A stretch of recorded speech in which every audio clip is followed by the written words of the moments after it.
Someday, in the not-so-distant future, it happens.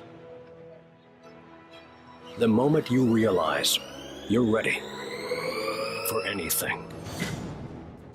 Get a degree in emergency management from Jacksonville State University and be ready for where you're going.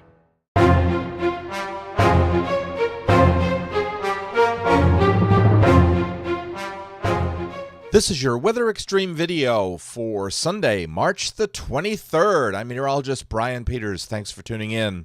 Wet streets this morning at Jasper as much of central Alabama is waking up to some rain, as well as perhaps even a little bit of thunder. No significant lightning across the area. That is cloud-to-ground lightning, but we are seeing some lightning within the clouds.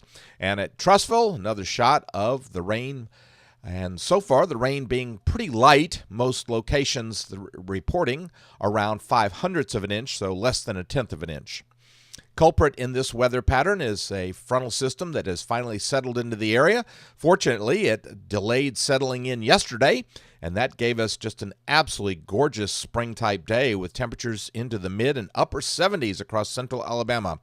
But the front, as well as cooler air, has settled in overnight, and that will bring us rain through much of the morning. Off and on rain. It won't be raining all hours of the day. In the upper atmosphere, the overall weather pattern is somewhat flat, but we do have these little disturbances traveling through the flow, helping to create some of these issues. You can see the front more or less with the contrast in temperature on the U.S. temperature map, but across central Alabama, temperatures about 20 degrees cooler than this time yesterday afternoon across central Alabama, and as much as nearly 30 degrees cooler across the Tennessee River Valley. Tennessee River Valley stations primarily in the 40s, and across central Alabama, we're primarily in the lower and mid-50s. Looks like the rain will continue for much of the morning. By early afternoon and into the mid-afternoon, we should see the rain diminish somewhat.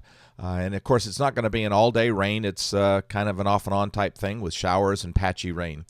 The QPF still looks pretty much on track with around 1/3 to 1/2 inch. You know, maybe a few spots getting a little bit more than 1/2 inch in any of those little heavier patches, but it looks like we should have a nice kind of soaking rain for this Sunday.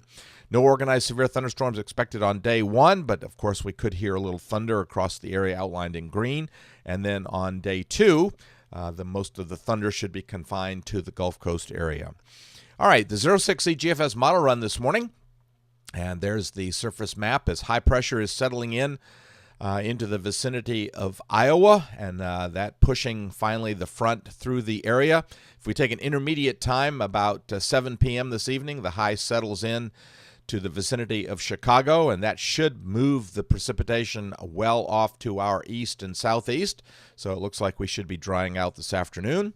And then by Monday, the high has settled in over the western sections of the Ohio River Valley, and we should be dry and a fairly pleasant day. In the upper atmosphere on Monday, we still see a bit of a zonal flow, but that will be changing as you see a couple of disturbances, one in the vicinity of Iowa and another disturbance moving out of south central Canada. Those will help to reinforce the trough and to bring some much colder air into the eastern half of the country once again. And you can see using the 540 line as a demarcation there, the 540 line, that first blue line in the dashed or dotted lines, and you can see coming all the way down into the vicinity of Birmingham. That sharp trough moves off of the northwest out into the northwest Atlantic on Wednesday. So that brings us under a ridge. So it's one of those situations where Wednesday is probably not going to be a terribly warm day. And as a matter of fact, Wednesday morning, we're likely to see temperatures dip back into the 20s, maybe even some lower 20s in some of those colder spots. The pattern goes somewhat zonal again with another disturbance coming out of the central Rockies on Thursday, but that one pretty much bringing some rain off to our west. But probably by late in the day Thursday, we could see the clouds increasing as well as the possibility for some showers late in the day. That one zips through as the flow remains pretty fast and moves up into New York fairly quickly on Friday. So that drags that front down into the area and keeps us a bit unsettled on Friday.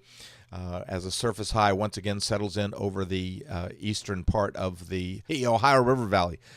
Saturday, the upper flow has become once again somewhat zonal, so we should be fairly mild, not terribly cold or terribly hot on Saturday. And then by Sunday, we're seeing moisture return back to our west. So we were looking at a little bit wetter day on Saturday on yesterday's forecast, but it looks now like it'll be primarily Friday.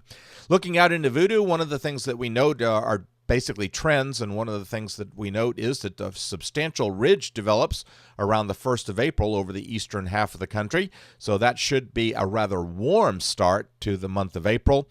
And we don't see any really strong weather systems until around the 7th, and we see a fairly substantial trough coming out of the northwest and northern Rockies. And that trough looking like it could be a somewhat positively tilted trough. So there certainly is a threat for a major weather system with that. But this is getting out into Voodoo country, and you know how that is. But we'll be watching anyway, just to see how it changes. Thanks for tuning into the Weather Extreme video. James Spann should be back with the next edition first thing on Monday morning.